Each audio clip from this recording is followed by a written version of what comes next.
There, it's Jennifer with Insight Training Solutions. I'm up in Atlanta, Georgia this week working with a bunch of business owners on what we can do to grow our businesses together. And one thing that just keeps coming up are the power of online reviews and marketing related to online reviews.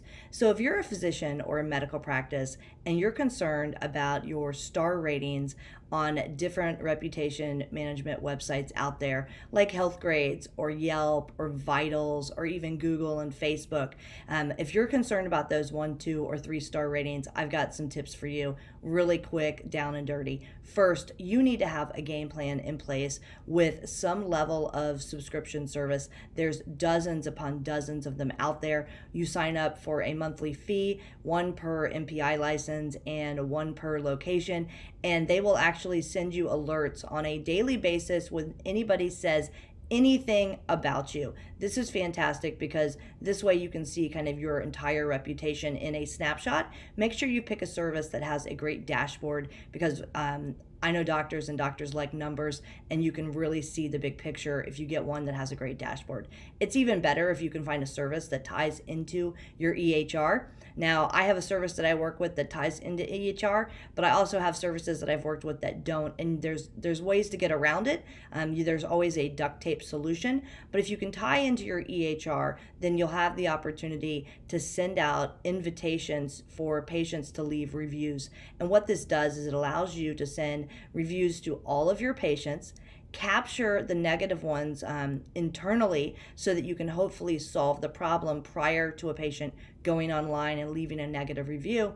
But it also allows you to get a lot of positive patient reviews. We're seeing an average of 87% positive patient reviews with the practices that we work with. That's because the doctors and the staff generally do a fantastic job.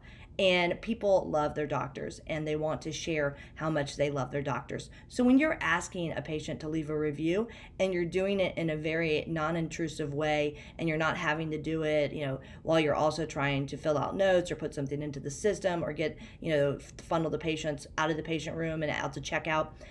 If we can do this in a way that's automated, it just makes it easier for everybody else. And you'll get so many positive reviews, and those positive reviews help in search engine ranking. So it's just a win-win all around. So you want to have a subscription service, then you want to make sure you have a service that allows you to send out requests for reviews from your patients.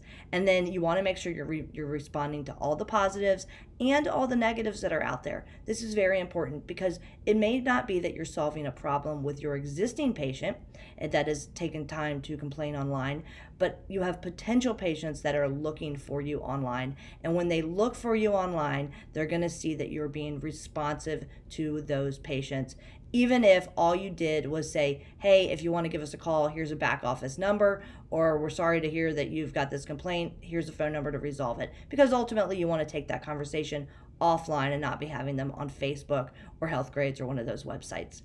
And the next thing is if you're really serious about getting your hands around 1, 2, 3-star reviews, like I said before, most practices, about 87% of the time are positive reviews coming in.